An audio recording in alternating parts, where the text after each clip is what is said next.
असा आरोप करतो. ठीक काय आहे. नेमकी वस्तुस्थिती? सॉलिड वेस्टच्या बाबतीत तुम्हाला एक गोष्ट मी सांगतो की आपल्या इथे फार मोठा गॅप आहे प्रोसेसिंग कॅपॅसिटीमध्ये. भूमी ग्रीन एक संस्था आहे ज्यांच्या मार्फत ऑलरेडी प्रोसेसिंगचे काम केलं जातो रामटेकडी आणि उर्ली या ठिकाणी देवाची उर्ली.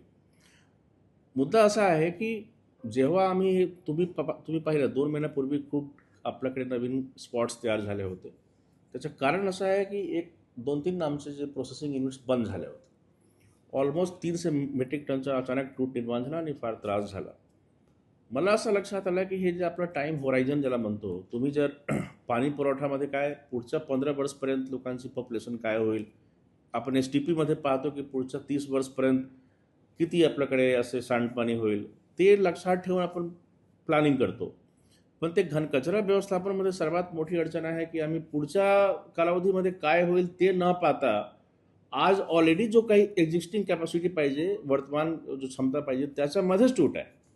तर एक तर तुम्हाला स्पष्ट सांगतो की आज आमच्याकडे सॉलिड वेस्ट मॅनेजमेंट प्रत्येक गोष्टीमध्ये मनुष्यबळची कमतरता आहे, मॅन मशिनरी जे आहे ते पण कमी आहे, प्रोसेसिंग कॅपॅसिटी पण कमी आहेत. म्हणून आपण हे सर्व फ्रंटवर आपण नवीन नवीन प्रयोग केलेला आणि काम करतो. तर आता प्रश्न राहिला भूमी ग्रीनच्या बाबतीत.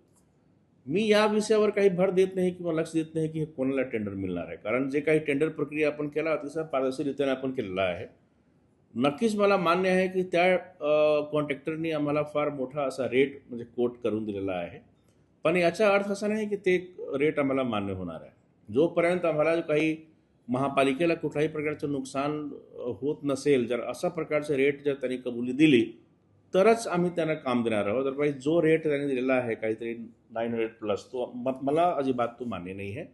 त्याच्यावर एक निगोसिएशन आम्हाला करायचं. निगोसिएशन त्यांनी जर स्वीकार केली, जो आपलं जो काही रेट आहे ज्याच्यावर बाकी प्रोसेसिंग युनिट काम करतात ते झालं तरच आम्ही त्यांना देणार आहोत आणि कुठल्याही प्रकारच्या महापालिकेला नुकसान नाही होणार, मी तुम्हाला स्पष्ट ग्वाही देतो. ग्रामस्थांचा विरोध असताना देखील तिथे प्रोजेक्टला नाही, ग्रामस्थांचा विरोध आहे मला मान्य आहे, पण मी एक तुम्हाला सांगू का, आज आमच्याकडे महापालिकेकडे जागा कुठे आहे? आज आमच्याकडे हडपसरमध्ये पण लोकांचा विरोध आहे. नोबेल प्लांट ज्या ठिकाणी आपण बाणेरमध्ये टाकला तिथे पण लोकांचा विरोध आहे. पुन्हा तुमचे कोरेगाव पार्कमध्ये जे आमचे रॅम्प आहे तिथे पण लोकांचा विरोध आहे. ज्या ज्या ठिकाणी कचरा प्रोसेसिंग होतो सर्व ठिकाणी विरोध आहे. याचा म्हणजे हा जो इश्यू आहे म्हणजे आपलं म्हणजे उर्ली देवाची जो जागा आहे तिथे सर्वात चांगला आमच्यासाठी असा आहे की हा फार एक मोठा एरिया आहे. It is around 150-200 hectare area आहे आणि त्याचा थेट प्रभाव लोकांवर पडू नये त्यासाठी आम्ही प्रयत्न करतो.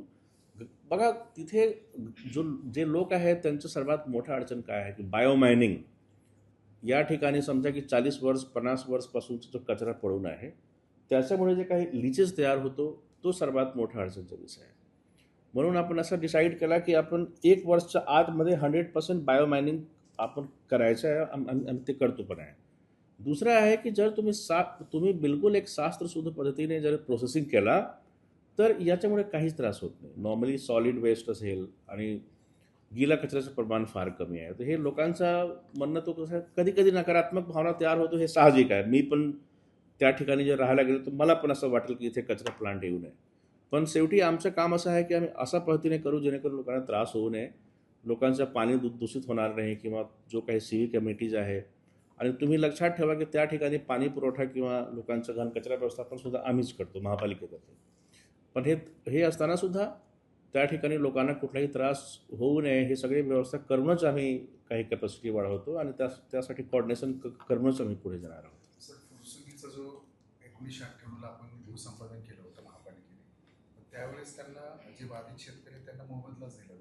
त्यामुळे कोर्टामध्ये एक आपल्या विरोधात निकाल गेला आणि काल तुमची खुर्ची जप्त करण्यासाठी न्यायालयाची टीम आली होती. त्या केसमध्ये काय आपलं लूपहोल्स कुठे राहिलेले नाही, हा केस बघा मी काल बेसिकली फील्ड व्हिजिटमध्ये होतो. माझ्या अनुपस्थितीमध्ये कोर्टाच्या आदेशानुसार काही लोक आले होते खुर्ची जप्त करायला.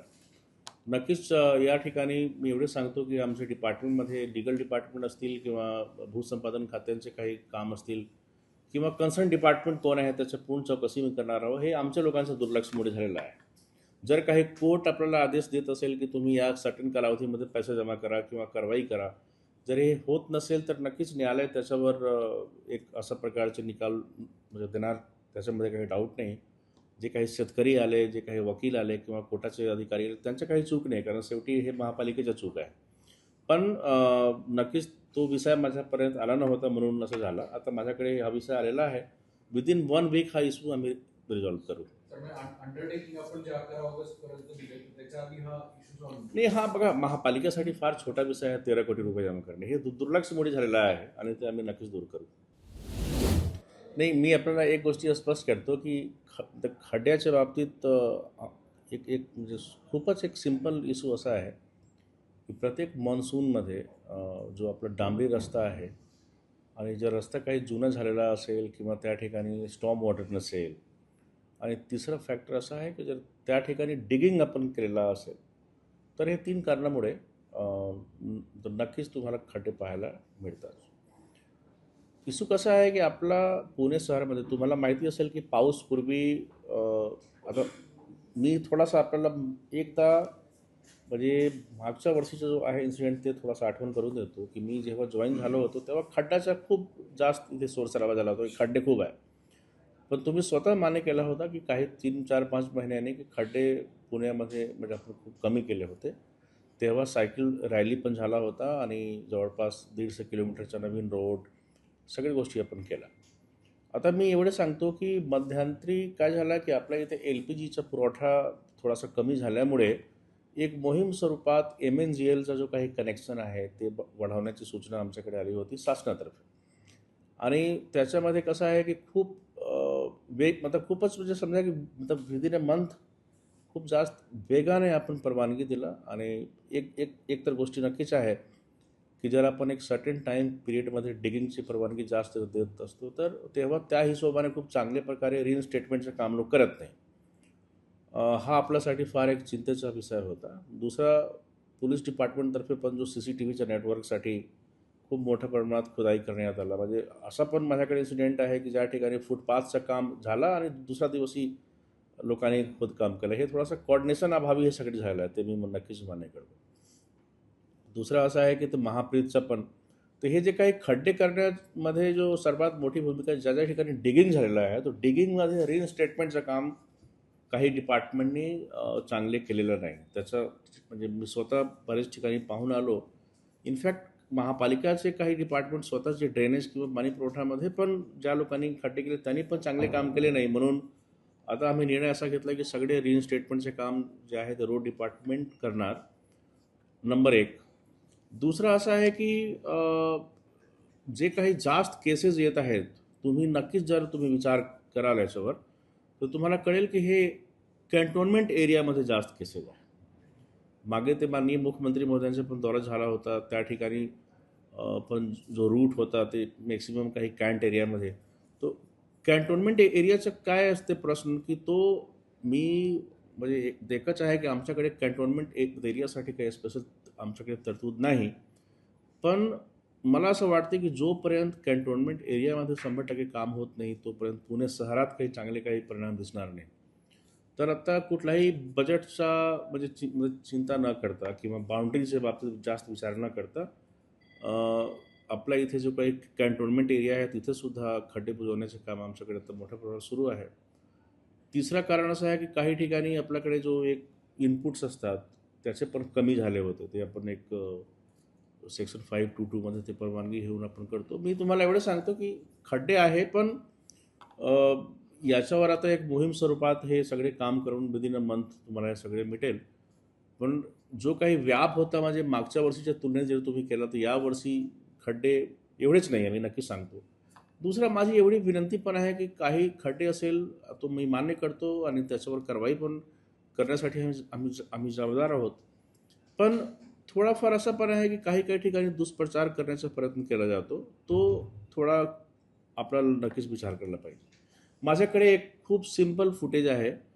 PMPLचा जो काही बस स्टॉप असतात, जो काही महापालिका मॅनेज करत नाही, PMPL मॅनेज करतात. त्या ठिकाणी जो खड्डा होता ते एक बाईटमध्ये मी असा पाहिला की एक आमचे पत्रकार मित्रांनी काय केलं, एक बाईट तयार केला की बघा पुणे शहरात किती खड्डे आहे. पण तो मी जर माहिती घेतली तर तो मला काय दिसला की बेसिकली तो PMPLचा बस अड्डा आहे.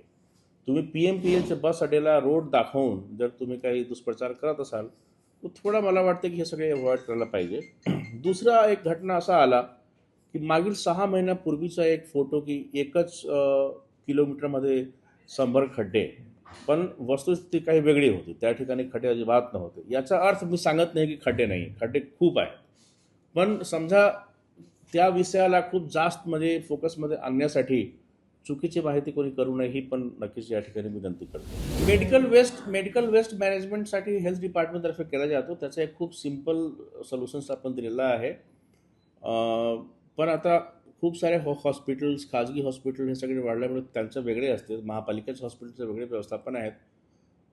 नक्कीच काही काही ठिकाणी गॅप असेल तर आम्ही दूर करू. कात्रज घाटचा प्रॉब्लेम असा आहे की तो महापालिकेच्या हद्दीत येत नाही, म्हणून तिथे काही लोक गडबड करतायत आणि ग्रामपंचायतचं पण लक्ष नाही आहे, महापालिकेचं पण लक्ष नाही आहे. पण शेवटी कसं आहे की ह्या कॉर्पोरेशनच्या जवळचा एरिया आहे आणि त्या ठिकाणी जर काही प्रॉब्लेम होत असेल तर त्याचा दुष्परिणाम महापालिकेला पण काहीतरी नक्कीच भोगावा लागेल. म्हणून ऑलरेडी ते वॉर्ड ऑफिसर किंवा DMCला मी सांगितलेलं आहे की कात्रज घाटमध्ये जे काही चांगलं काम करायचं आहे साफसफाईचं ते आपण करू. महापालिकेच्या हद्दीत येत नसेल तरी आम्ही त्या ठिकाणी जबाबदारी घेऊ. तर समाधानकारक पाऊस झालाय आता बऱ्यापैकी पाऊस झालाय, तर काही आपण ऍडिशनल पाण्याची रिक्वायरमेंटसाठी काही जलसंपदा विभागाला काही पत्र व्यवहार केला किंवा त्यांना काही मागतोय आपण पाणी? नाही बघा एक सेकंड. पाऊस आपल्याला कसं असते की कधी म्हणजे पाऊस जास्त झाला तरी आपला जो नेटवर्क आहे त्याचं कॅपॅसिटी निश्चित आहे. Khadakwasla is just a reservoir. Khadakwasla dam basically तेच काही महापालिकेसाठी नाही, त्यासाठी जो नेटवर्क आहे टेमघर, बरसगाव, पानसेत आणि त्याचं पाणी सतत खडकवासल्यामध्ये येत असतात. खडकवासल्याचं पाणी आम्ही घेत असतो. मुद्दा कसा आहे की तुमच्याकडे पाऊस जास्त झाला तरी तो काही डॅमची कॅपॅसिटी तर तेच असणार आहे. जो काही महापालिकेचा कोटा आहे त्या हिशोबाने आम्ही त्यावेळी म्हणजे वापर करू. जो काही मागे आपण पाणी कपातीचा निर्णय घेतला होता ते आम्ही निर्णय मागे घेतो आहे. आता पाणी कपात होणार नाही. मात्र एवढे आहे की येणाऱ्या कालावधीमध्ये आपलं जो काही शहरांचं पॉप्युलेशन वाढत आहे त्या दृष्टीने मुळशी डॅमचं पाणी आम्हाला घ्यायचं आहे आणि मुळशी डॅमचं पाणी जे आहे कमीत कमी 7 TMC पाणी पुणे शहराला कसा देता येईल त्यासाठी ऑलरेडी DPR आणि कन्सल्टंट अपॉइंटमेंटचं काम आता आम्ही सुरू केलेलं आहे. एकदा तो तयार झाला तर मुख्यमंत्री महोदयांना ऑलरेडी आम्ही रिक्वेस्ट केला आहे, त्यांनी पण मान्य केलेलं आहे की पुणे शहराला आपण एक्स्ट्रा पाणी देऊ मुळशीचा. आणि पण त्यापूर्वी DPR तयार करून शासनाकडे आम्ही सादर करणार आहोत आणि त्यासाठी पुढची व्यवस्था करणार आहोत. टोटल इंटेक किती होऊ शकतो त्याच्यामध्ये? 7 TMC 7 TMC. टोटल आपला हो, पण ॲक्च्युली कसं आहे ना की आपल्याला एक विषय लक्षात ठेवा की जर तुम्हाला शासनाने सांगितलं की तुम्ही मुळशीचं पाणी घ्या, तुम्ही म्हणजे पाणी कसं घेणार 7 TMC? शेवटी कसं आहे की त्यासाठी एक चांगली व्यवस्था उभी करावं लागेल की पुणे शहराला, कारण त्याचे जो काही आउटलेट वेगळ्या डायरेक्शनमध्ये आहे तर पुणे शहराला पाणी आणण्यासाठी खूप एक आपल्याला सिस्टमॅटिक स्कीम आणावं लागेल. त्यासाठी आम्ही ऑलरेडी तयारी सुरू केलेला आहे. एक चांगला स्कीम तयार करून तर शासनाकडे आम्ही सादर करणार आणि may be within a year or 2 Pune शहराला. नाही कसं आहे ना की 7 TMC मुळशीचं आहे. आज आमचं जो काही पाणी खडकवासलाचं पाणी आहे ते पुरेसं आहे. शेवटी त्याच्यामध्ये ऑलरेडी आमचा जो लिकेज जर कमी झाला, NRW जो अनअकाउंटेड फ्लो कमी झाला तर मला वाटते की अजून 5 TMC आम्हाला वाचेल. जो आज एक्झिस्टिंग कॅपॅसिटी आहे खडकवासलाचा जो काही आम्ही पाणी घेतो त्याच्यामध्ये सुद्धा 5 TMC आमचं वाचणार आहे आणि पुन्हा ते 7 TMC मुळशीचा.